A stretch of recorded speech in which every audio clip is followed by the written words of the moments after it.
नमस्कार, आदाब।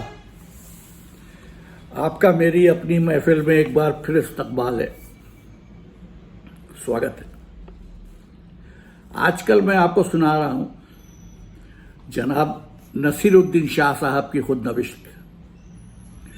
और फिर एक दिन, आज इस खुदनविश्त का 14वां बाब,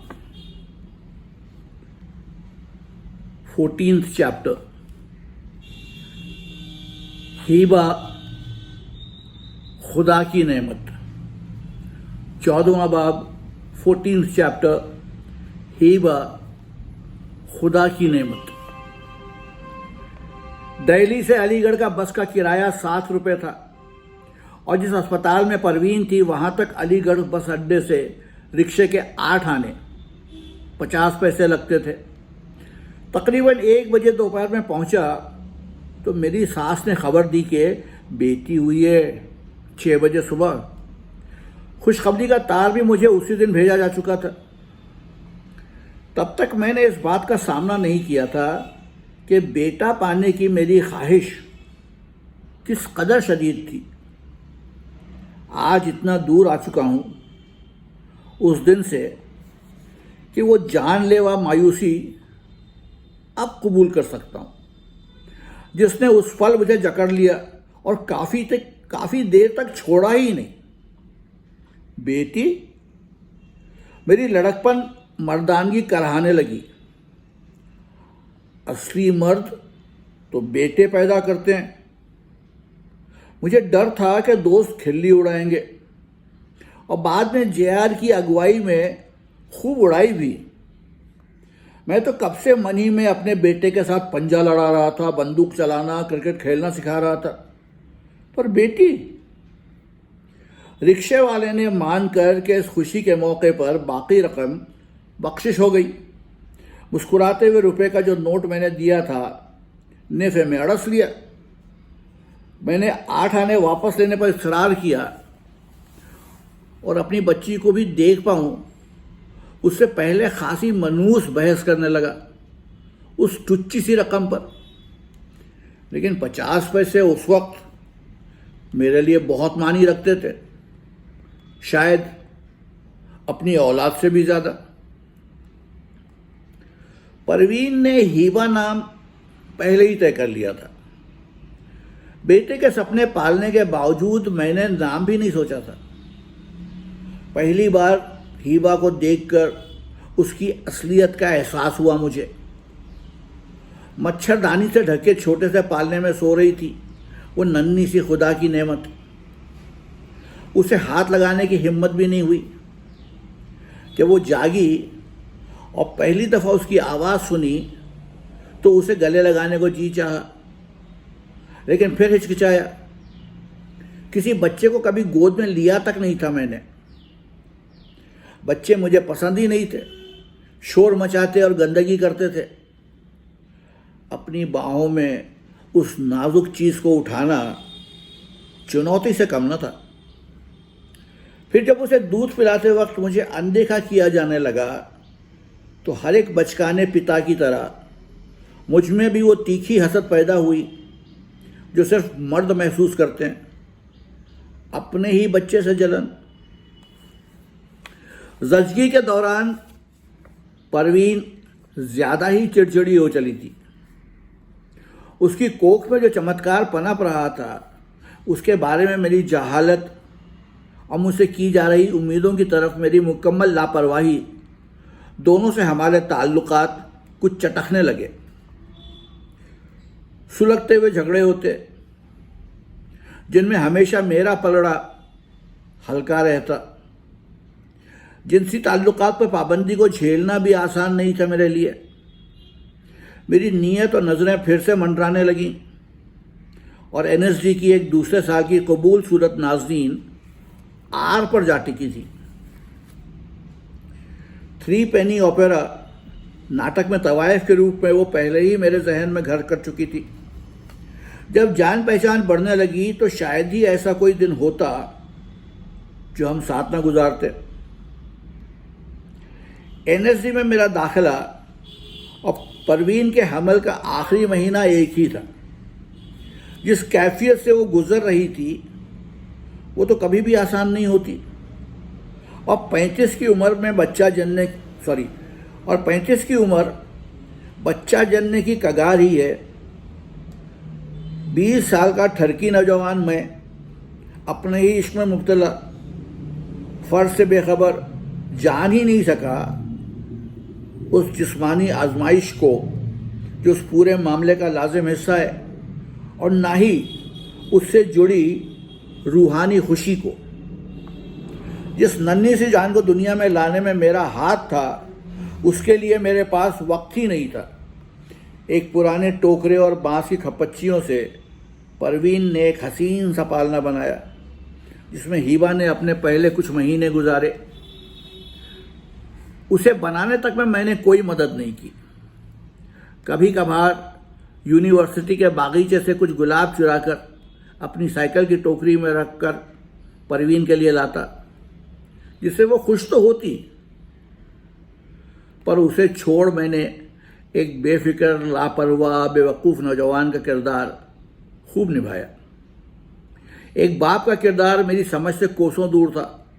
हाँ, अपनी सास से फटकार खाने के बाद बर्तन धोने में हाथ ज़रूर बटाने लगा, पर इतना ही। मेरी चिढ़ बढ़ने लगी उस बच्ची से जो मेरे और उस वाहिद खातून के बीच आ गई जिसने मेरे वजूद को मुकम्मल बनाया था। हिबा की पैदाइश के बाद उससे जो बेमुरवत्ती की मैंने, उसे याद करते हुए आज भी टीस उठती है। हिबा 4 दिन की थी जब घर आई, पर इस बीच मुझे क्लास में हाजिरी देने वापस दिल्ली जाना पड़ा। माफ़ कीजिएगा, हिबा 4 दिन की थी जब घर आई, पर इस बीच मुझे क्लास में हाजिरी देने वापस दिल्ली जाना पड़ा था। मौजूद न रहने पर वजीफे का कुछ हिस्सा कट जाता था। अगले हफ्ते अलीगढ़ आकर जच्चा बच्चा के साथ मैं घर तक सारे ऊबड़ खाबड़ रास्ते रिक्शा में हिबा को अपनी बाहों में थामे रहा। शुक्र है किसी दोस्त ने हमें देखा नहीं। हिबा को उसके पालने में लिटा दिया गया और मैंने दिल्ली के लिए रात की गाड़ी पकड़ी। उसकी पैदाइश की खबर भेजते ही बाबा उसे देखने भागे भागे अलीगढ़ पहुंचे। बाद में खुशी से बेहाल मुझे खत लिखा उन्होंने। मैंने अपनी प्यारी नन्ही सी पोती को देखा।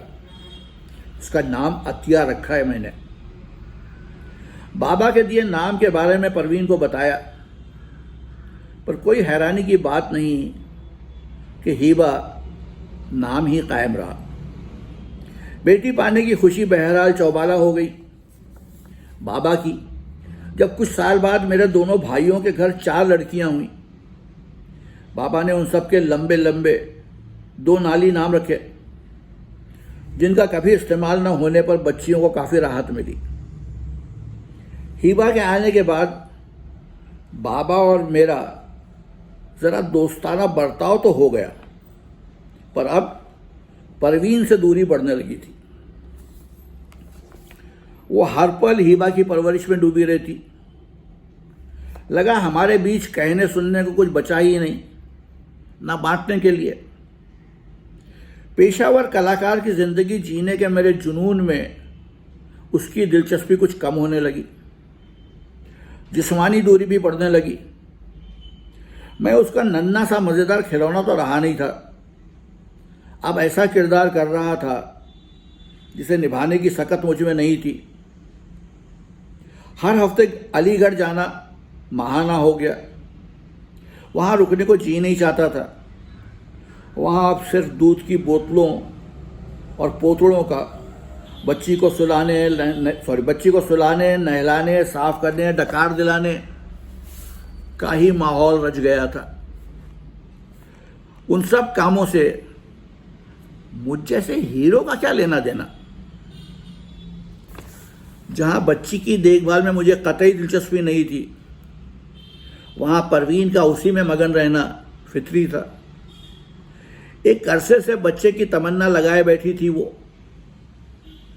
और जो 20 बरस के कच्चे लौंडे को समझ में आता कैसे कि एक नवजायदा को पालने में क्या क्या लगता है। अपनी ही धुन में रहकर हीबा को जो मैंने नजरअंदाज किया, वो बात समझी तो जा सकती है, माफ नहीं की जा सकती। शौहर का हक वसूल करने की अहमकाना कोशिश करने के साथ साथ अपने फर्ज को पूरी तरह अनदेखा करता रहा। शाह खानदान की राय में बीवियों से निपटने का ढंग, सख्ती और अपना हक उन दोनों के जरा काबिल न था। मैं तो चिढ़कर अपने खोल में फिर सिमटने लगा। बड़ी चुभी ये बात कि मैं अब परवीन के लिए सबसे अहम नहीं रहा। उसके घर टेलीफोन नहीं था। मेरे खुतूत के जवाब कभी कभी ही आते, फिर बंद हो गए। यही हाल मेरे वहां जाने का भी हुआ। परवीन के लिए मुझमें जो कशिश और इज्जत का जज्बा था, वो कई गुना बढ़कर इब्राहिम अल काजी से जा जुड़ा। आखिर मुझे ऐसा उस्ताद मिल गया था जिसकी मैंने दुआएं की थी, जो मुझे चाहे और सराहे, बेवकूफ़ होने का एहसास न दिलाए, मेरी अकल को संवारने में दिलचस्पी रखे और मुझ में जो भी सलाहियत हो उसे संवारने के लिए हौसला अफजाई करे। परवीन के ख़ानदान का भी कुछ ऐसा ही असर पहले पड़ चुका था, पर अब तो लगा कि सही रहनुमा के ज़ेरे साया हूँ। अल काजी ने हमें कला की परख सिखाई, शास्त्रीय संगीत, तरह तरह के नाट्य रूपों और कला सिनेमा से हमें रूबरू कराया। पढ़ने, सुबह जल्द उठने, मुख्तलिफ नाटक पढ़कर उन्हें समझ पाना, माफ़ कीजिएगा। अल काजी ने हमें कला की परख सिखाई, शास्त्रीय संगीत, तरह तरह के नाट्य रूपों और कला सिनेमा से हमें रूबरू कराया। पढ़ने, सुबह जल्द उठने और मुख्तलिफ नाटक पढ़कर उन्हें समझ पाना एक हैरत अंगेज नशा था। नए नए नामों से एक नई दुनिया से तारुफ हो रहा था। ऐसा लग रहा था मेरे बादबान हवा से भर गए हैं और साहिल की तरफ आखिर मैं चल ही पड़ा हूं। हीबा का ख्याल एक बार भी नहीं आया। मुझे किस तरह का इंसान समझा जाएगा नहीं मालूम, लेकिन मेरे लिए ये बात कह पाना और कबूल करना मुश्किल सही, लेकिन है बहुत ज़रूरी, क्योंकि एक बहुत लंबे अरसे तक मुझे अपनी बच्ची से ज़रा भी नहीं, माफ़ कीजिएगा फिर से पढ़ता हूँ, ये पूरा पैराग्राफ फिर से पढ़ रहा हूँ, माफ़ कीजिएगा, मुझे बहुत माफ़ी चाहता हूँ, माजरत। ऐसा लग रहा था मेरे बादबान हवा से भर गए और साहिल की तरफ आखिर मैं चल ही पड़ा हूँ। हीबा का ख्याल एक बार भी नहीं आया मुझे। किस तरह का इंसान समझा जाएगा मुझे नहीं मालूम, लेकिन मेरे लिए यह बात कह पाना और कबूल करना मुश्किल सही, लेकिन है बहुत ज़रूरी, क्योंकि एक बहुत लंबे अरसे तक मुझे अपनी बच्ची से ज़रा भी लगाव नहीं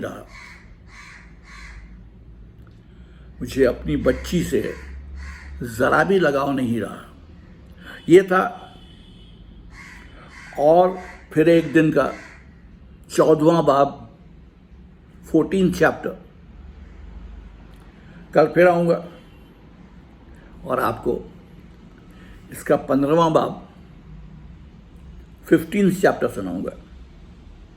तब तक के लिए इजाज़त दीजिए। आदाब।